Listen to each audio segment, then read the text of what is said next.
My name's Danny Clark. I'm a garden designer, a landscaper, and a self-confessed friend of the earth. Now, I love agapanthus, and the reason I like it so much, just look at this flower. I mean, it looks like a firework. Not quite in flower yet, it's still in bud, but it's ready to explode. Another reason I like it is because, you know, you get that lull at the end of the summer when there's little colour in the garden. This will come into its own and it will flower its socks off. As a rule of thumb, I like to dig my holes larger than the root ball because that'll give the plant the best chance of survival. I'm just going to put that in a hole, do a little test. Now I'm happy with that. Another way to check your level is to use the pot. So I've got a pot here. It's obviously about the same size as the root ball. If you put the pot in the ground, you can then check your levels. And then you know that when that plant goes in, it's going to be as snug as a bug in a rug. This is one of my favourite plants. Absolutely love it. It's wisteria.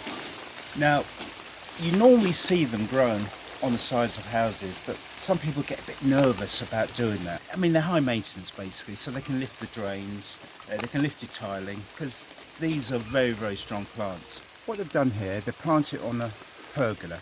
Now, the great thing about that is that it's given it height in the garden, plus it's given it shade, and the other big plus, as it's raining today, it's given us nice shelter. Another option for a climber, just look at this, wonderful clematis. Absolutely beautiful. I would advise you plant it at an angle. You normally find they come with supports anyway to start them off, so it'll start climbing up its own support and then it will romp away over the structure. Keep it well watered and water it on a regular basis, but don't overdo it. I would say little and often, and occasionally give it a high potash feed, which will encourage flowering.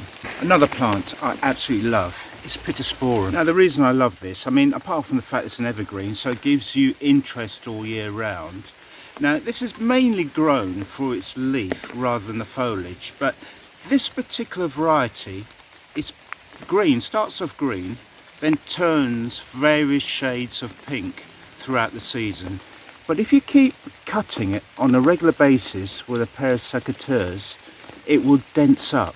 Right, so what I'm doing here is I'm just putting a bit of compost in the bottom of the hole, and I'm just gonna dig it in. So by breaking this up like this, it allows any excess water that might build up in the bottom to just dissipate away. Now, I believe we all came from the same place, came from the earth. And maybe one of the reasons we turn to gardening is because it's almost like we're reacquainting ourselves with where we came from.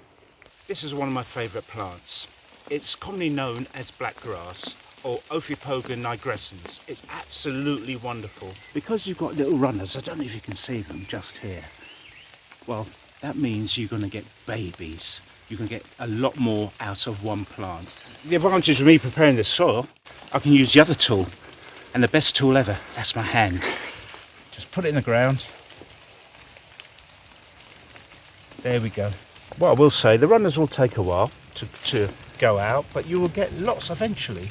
You'll get lots of clumps like this, all knitted together, all around this area. And you can decide how far you want it to go.